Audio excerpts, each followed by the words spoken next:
믿음 가운데 오늘도 승리하길 원합니다. 오늘 하나님의 말씀 열왕기 하 13장에서 보도록 하겠습니다. 1절에서 21절 영적인 기회를 잡으라, 이런 말씀으로 잠시 새벽에 은혜를 나눕니다. 하나님께서는 선한 사람이나 악한 사람이나 모두에게 영적인 기회를 허락하여 주셨습니다. 하나님을 더 깊게 사랑할 기회, 영혼을 사랑해서 하늘의 면류관을 또한 쌓을 수 있는 기회, 악인에게는 회개하고 돌이킬 수 있는 기회.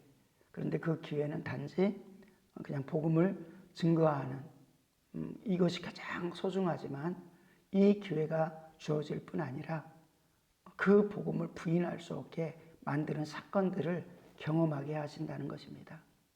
그래서 나름대로 하나님 앞에 부르짖어서 하나님이 사시는구나 라고 하는 것을 경험하게 하고, 세상의 그 어떤 것도 이 문제는 해결할 수 없구나 라고 하면서 하나님을 의지하게 하는 것입니다. 그래서 사람들을 통해서 또 자신이 경험한 역사를 통해서 고난 속에 건지신 하나님의 역사를 통해서 이것은 하나님만이 하실 수 있는 것이야 라고 깨닫게 되고, 그리고 이때가 하나님께 더 가까이 나아갈 수 있는 기회, 돌이킬 수 있는 기회, 그리고 또 중요한 것은, 초대교회에서 중요한 것은 많은 다른 사람들에게 간증하고 그 영혼들을 살려낼 수 있는 기회.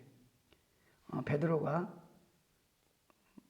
안진뱅이를 일으켜 세우는 하나님의 역사를 초기 사역 가운데 맨 먼저 일어납니다. 그리고 나서 거기에 초점을 맞춘 게 아니라 수많은 사람들에게 복음을 증거하는 역사 나타나는 것을 볼 수 있습니다. 우리에게 성령이 임하는 것도 큰 하나님의 역사요, 우리 인생의 가장 핵심적인 역사입니다. 그런데 거기서 끝나지 않냐고 하나님께서는 베드로와 제자들을 예루살렘 광장으로 뛰어나가게 해서 거기서 수많은 사람들에게 복음을 듣게 해서 그날에 3,000이나 복음을, 예수 그리스도를 믿는 사람, 예수 그리스도의 제자가 되었다라고 말씀합니다. 영적인 기회를 놓치지 않은 겁니다. 또 한 여인은 예수님의 장사, 십자가 지는 그 사건 앞에서 향유 옥합을 깨트려서 하나님께서 그에게 주신 은혜, 그리고 그 은혜를, 그리고 자기가 가진 모든 것들을 예수님의 십자가 길에 사용할 수 있는 기회를 놓치지 않았습니다. 하나님께서 감동을 주실 때, 때때로는 어려움 가운데 두실 때 그저 둔 것이 아니라 기도하고 영적인 역사를 경험하고, 영적인 역사를 경험한 가운데 절대로 하나님을 부인하지 말고 믿음으로 살아라 라는 것입니다. 오늘 본문에서도 몇 가지를 살펴볼 수 있습니다. 유다왕 아하스의 아들 요아스의 제23년에 예후의 아들 여호아스가 사마리아에서 이스라엘의 왕이 되어 17년간 다스리며, 그런데 여호와 보시기에 악을 행했다. 이스라엘에게 범죄한 느밧의 아들 여로보암의 죄를 따라가지 아니하였다. 다윗의 길이 아니라 악한 여로보암의 길을 따라갔다. 그리고 떠나지 아니하였다. 그러니까 하나님께서 심판하십니다. 여호와께서 이스라엘에게 노하사 늘 아람 왕 하사엘의 손과 그의 아들 베나단의 손에 넘기셨으니, 재앙을 던진 겁니다. 돌이키길 원하여서, 한 영혼이라도 살길 원하여서. 4절에 아람 왕이 이스라엘을 학대함으로 여호아스가 여호와께 간구하매 여호와께서 들으셨으니 이는 그들이 학대받음을 보셨습니다. 아람 왕이 이스라엘을 학대함으로, 학대하니까 기도했다. 학대하니까 하나님을 찾았다 라는 것입니다. 인간이 얼마나 악하고 영적인 눈이 닫혀 있으면 이렇게 이때야 하나님께 구한다는 것입니까? 마찬가지로 이스라엘 출애굽하는 과정 가운데서도 이미 세상에 젖어 있는 이스라엘 백성들에게, 아브라함에게 기억했던, 그리고 그들이 희미하게 들었던 복음이 생각나게 하는 것입니다. 그것은 고난 가운데였습니다. 그들이 학대가, 노역이 심하여지자 하나님께 부르짖기 시작했다. 그리고 하나님께서는 부르짖는 그 소리를 들으시고 그들을 향한 구원의 계획을 실행하시고 계시다. 그래서 기도하였습니다. 이는 그들이 학대를 받음을 보셨습니다. 그러면서 이미 다 아셨지만 하나님께 기도하는 것을 원했다는 겁니다. 하나님을 인식해라. 나를 인식해. 라는 것입니다. 5절에 여호와께서 그에게 구원자를 이스라엘에게 주시매 이스라엘 자손이 아람의 손에서 벗어나 전과 같이 자기 장막에 거하였으나 어떻게 구원자를 주신지는 이 본문에서는 설명하지 않았습니다. 근데 구원자를 주셨다는 겁니다. 그리고 건져 주셨다는 겁니다. 이스라엘 자손이 이길 수 없는 아람 자손의 사람들의 손에서 벗어나서 전과 같이 자기 장막에 거하였으니 평안히 살게 되었다는 겁니다. 그런데 그러나 6절입니다. 그들이 이스라엘에게 범죄한 여로보암 집의 죄에서 떠나지 아니하고 하나님을 경험했으면 하나님께 구한 은혜가 있었으면 왕부터 변해야 되지 않습니까? 그런데 완악하다는 겁니다. 하나님, 우리가 완악하지 않게 해주십시오. 하나님의 말씀을 읽는데 듣는데 그리고 삶의 고난이 있는데도 불구하고 하나님과 반대로 가지 않게 도와주시고 하나님 어려움이 있다고 하나님을 향해서 원망하고 교회를 향해서 원망하는 미련한 행위를 하지 않게 도와주시고 나를 돌아보고 하나님께서 많은 하나님을 아는 역사를 이루어 주셨고 때때로는 곁길로 나갈 때 채찍도 드셨습니다. 하나님 나를 고아처럼 버리지 않아서 감사를 드립니다. 하나님 나의 가장 소원은 하나님의 뜻과 섭리대로 사는 것입니다. 라고 고백하는 것. 그리고 그렇게 살아가는 것이 내 삶에 어떤 일들이 있어도 나는 하나님을 의지하고 하나님을 사랑하고 어떤 일이 있어도 하나님을 부인하지 아니하리라 라는 삶이 하나님께서 기뻐하는 최고의 삶인 줄로 믿습니다. 그러한 때 그를 통해서 큰 역사를 이루시는 하나님입니다. 우리가 그래서 영적인 기회를 분명히 주어졌습니다. 회개할 기회도 주어지고 하나님이 크게 알려주셨죠. 근데 이스라엘 백성들은 출애굽하면서 큰 하나님의 영적인 경험을 하였습니다. 그런데 그곳에서 마음이 완악해서 10가지의 재앙을 통해서 이스라엘을 구별해 주시고 보호해 주시는 하나님을 경험했으면서도 홍해를 가르고 또 쫓아오는 애국 백성을 거기에 수장되고 이스라엘 백성들은 안전하게 건너간 것을 경험했음에도 불구하고 부르짖음으로 말미암아 하늘에서 만나가 내리고 반석에서 물이 내리는 것을 봤음에도 불구하고 또 하나님께서 아무런 준비되지 않은 군사력을 가진 이스라엘, 그러니까 군사력이 없는 이스라엘, 그 이스라엘이 시온과 옥의 그 전투 속에서 승리하게 하신 그 하나님을 경험하고서도 이스라엘은 마음이 완악하여서 목이 곧아서 하나님을 온전히 쫓지 않고 많은 사람들이 광야에서 쓰러졌다. 하나님께서 우리에게 때때로는 인생의 어려움을 허락하시는 것, 그리고 때때로는 이적을 통해서 주시는 것은 우리가 인생이 우리가 바라는 물질과 그리고 떡으로만 사는 게 아니라 하나님의 말씀으로 사는 것을 알게 하려 하심이니라 라고 가르쳐주기 위한 것입니다. 많은 어려움과 많은 환경 시련이 있는데 지금도 여전히 하나님을 의심하고 내 영혼을 생각하지 않고 하나님께 영광 돌리지 않고 이 땅의 그 짧은 인생을 위해서 몸부림치십니까? 몸부림치고 힘쓰고 애쓰는 것을 폄하하는 게 아니라 그렇게 힘든 세상을 사는데 하나님 잃어버린 삶이 얼마나 불행한 것인가. 그렇게 힘들고 그래서 만약에 주님을 온전히 믿지 아니하고 지옥에 간다면 이 땅에서 그 고통이 무엇이겠습니까? 그리고 살려고 했던 것들이 무엇이겠습니까? 자녀를 위해서 잘 되라고 했던 것들이 무엇이겠습니까? 하나님을 경외하고 하나님과 함께하고 때로는 고난 속에서 하나님께 돌아가고 더 깊게 하나님께 나아가는 것이 우리에게는 필요한 것입니다. 근데 이스라엘은 그 교회를 잡은 사람은 많지 않다.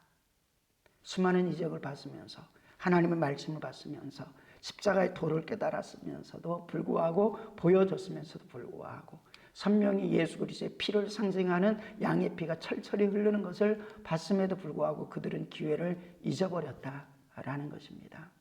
바로도 어떠합니까? 악합니다. 그런데 악한 도구로 사용하셨습니다. 그런데 그에게도 기회는 주어진 것입니다. 누구보다도 하나님의 능력과 권세를 볼 수 있고 경험할 수 있는 기회가 주어졌습니다. 그런데 마음이 강팍하여서, 한 면에서 강팍하게 한 것은 이스라엘 백성들을 위함이지만 또 한 면에서의 강팍은 바로의 강팍 때문인 것입니다. 그 강팍함으로 말미암아 이적을 보고서도 하나님을 끝까지 대적하였다가 망한 자가 되어졌다는 것입니다. 우리에게 이런 영적인 기회를 절대로 놓치지 않기를 원합니다. 14절 속에서는 엘리사가 죽을 병이 들매 이스라엘의 왕 요아스가 그에게 내려와 자기 얼굴에 눈물을 흘리며 이르되 내 아버지여 내 아버지여 이스라엘의 병거와 마병이여 하매.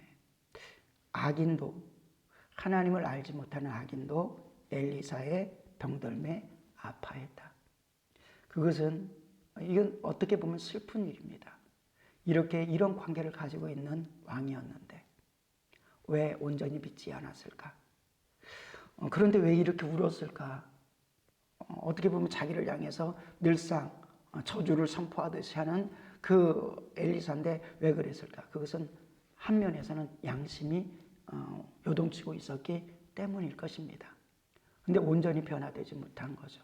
온전히 하나님 편에 서지 못한 것입니다. 예수님이 오실 당시에, 그리고 예수님 전에 침례 요한이 왔을 때에도 헤롯 대왕 나쁜 짓을 하고 있었습니다. 성적인 타락을 하였습니다. 잘못된 결혼을 하였습니다. 침례 요한을 통해서 수없이 경고를 받습니다. 그러니까 거기에 찔리면서도, 찔렸다는 건 양심이 지금 살아있다는 겁니다. 아직 희망이 있다는 겁니다. 그런데 거기에 기회를 놓쳐버립니다.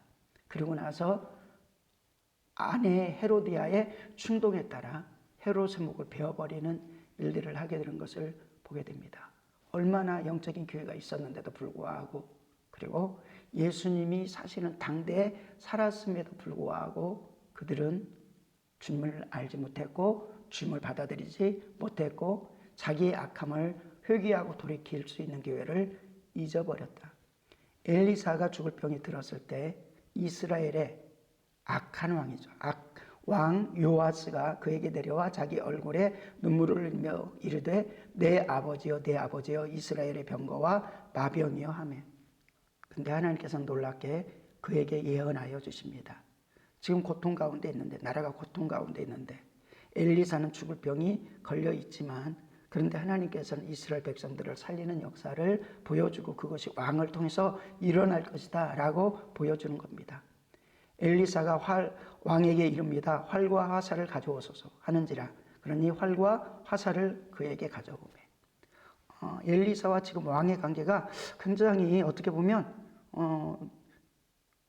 특별한 관계로 보여지는 것입니다. 또 이스라엘 왕에게 이르되 왕의 손으로 활을 잡으소서 하매 그가 손으로 잡으니 엘리사가 자기 손을 왕의 손 위에 얹고, 또 이르되 동쪽 창을 여소서 하여 곧 열매 엘리사가 이르되 쏘소서 하는지라. 곧 쏘매 엘리사가 이르되 이는 여호와를 위한 구원의 화살 곧 아람에 대한 구원의 화살이니 왕이 아람 사람을 멸절하도록 암에게서 치리이다 하니라. 그러니까 하나님께서 당신에게 승리를 주실 것입니다 라고 말합니다. 암에게서 아람 사람들을 이길 것입니다 라고 말합니다. 근데 여기에 또 한 가지 하나님께서 우리의 마음을 보시는 테스트, 왕의 마음을 보시는 테스트를 하십니다. 13절입니다. 또 이르되 화살을 잡으소서 곧 집음에 엘리사가 또 이스라엘 왕에게 이르되 땅을 치소서 하는지라. 이에 3번 치고 그친지라. 여러분들은 어떻게 하겠습니까? 이 화살을 쏘니까 승리할 거야 라고 말합니다. 그런데 화살을 또 잡으소서, 땅을 치소서, 땅을 칩니다. 3번을 칩니다. 왜 치라고 했을까? 왜 치라고 했을까? 근데 그 뜻은 이것이었습니다. 하나님의 사람이 도와여 이르되 왕이 6번을 칠 것이니이다. 그리하였으면 왕이 아람을 진멸하기까지 치셨으리라. 그런즉 이제 왕이 아람을 3번만 치리이다 하니라. 그러니까 그것은 어찌 보면 적군을 그렇게 부셔라 라는 것과 같은 거였습니다. 그것을 깨달았다면 우리의 마음은 어떠하겠습니까? 계속 때리겠죠. 그래서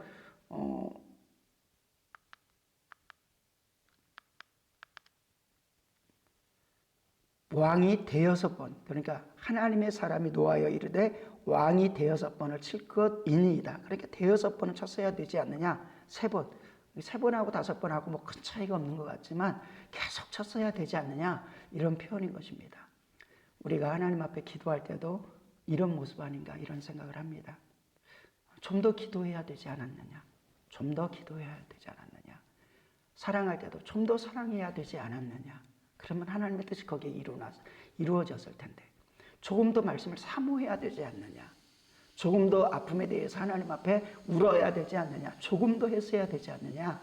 라는 간절한 마음이 아닌가. 그리고 원수를 물리칠 때는 끝까지 물리쳐야 되지 않느냐? 왜 너의 죄와 싸우는데 적당히 싸우느냐? 라는 것과 같은 저에게는 감동을 그렇게 주셨습니다. 여러분들에게 하나님께서 이것도 영적인 기회이죠. 그 기회를 살리느냐 놓치느냐. 마지막으로 엘리사가 죽습니다. 그를 장사하고 해가 바뀌며 모압 도적대들이 그 땅에 온지라. 마침 사람을 장사하는 자들이 그 도적대를 보고 그의 시체를 엘리사의 묘실에 들이던지매 시체가 엘리사의 뼈에 닿자 곧 회생하여 일어섰더라. 엘리사가 죽어서 무덤에 뒀는데 그 무덤에 도적들을 집어 던졌다는 겁니다. 그랬더니 이들이 살아났다. 죽은 뼈에 닿자 살아났다. 이렇게 표현하고 있습니다. 무엇을 뜻할 수 있는 것입니까? 하나님의 능력의 종 속에서는 이러한 역사도 일어난다. 그런데 누가 일으킨 겁니까? 하나님께서 일으켰죠. 이미 엘리사는 죽어졌습니다. 누가 일으킨 겁니까? 누가 역사를 일으킨 겁니까? 하나님께서. 왜 일으켰을까요? 그것은 엘리야는 예수님이 오시는 당시 침례 요한으로 비유됐습니다. 그리고 엘리사는 예수님으로 비유된 거죠. 엘리사의 길을 엘리야가 열은 것입니다.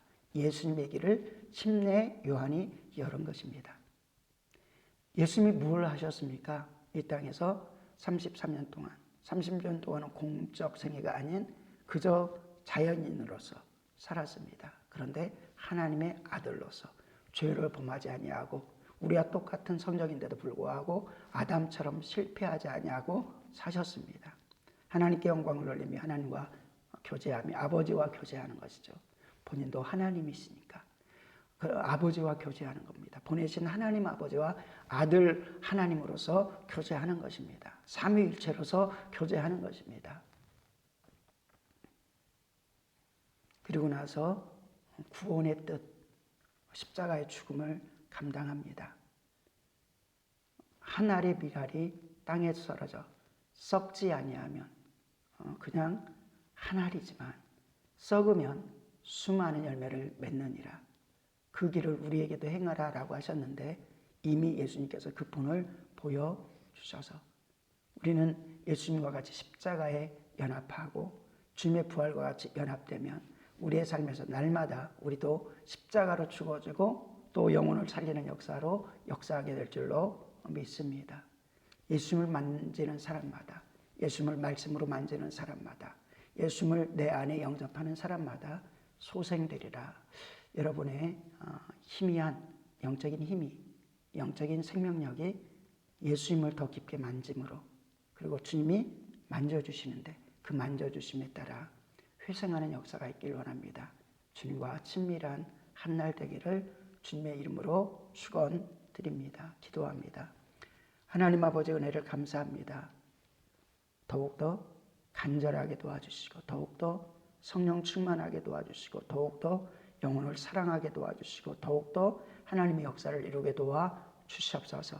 말씀에 깊게 들어가게 도와주시고 기도에 깊게 들어가게 도와주시고 원수 마귀를 끝까지 진멸하게 도와주시고 하나님의 역사를 이루게 도와주시고 하나님께 최고로 영광 돌리게 하여 주시옵소서. 감사드리며 우리 주 예수님의 이름으로 기도드리옵나이다. 아멘. 하늘에 계신 우리 아버지여, 이름이 거룩히 여김을 받으시오며 나라 임하옵시며 뜻이 하늘에서 이루어진 것 같이 땅에서도 이루어지이다. 오늘날 우리에게 일용할 양식을 주옵시고 우리가 우리에게 죄진 자를 사하여 준 것 같이 우리의 죄를 사하여 주옵시고 우리를 시험에 들게 하지 마옵시며 다만 악에서 구하옵소서. 대개 나라와 권세와 영광이 아버지께 영원히 있사옵나이다. 아멘.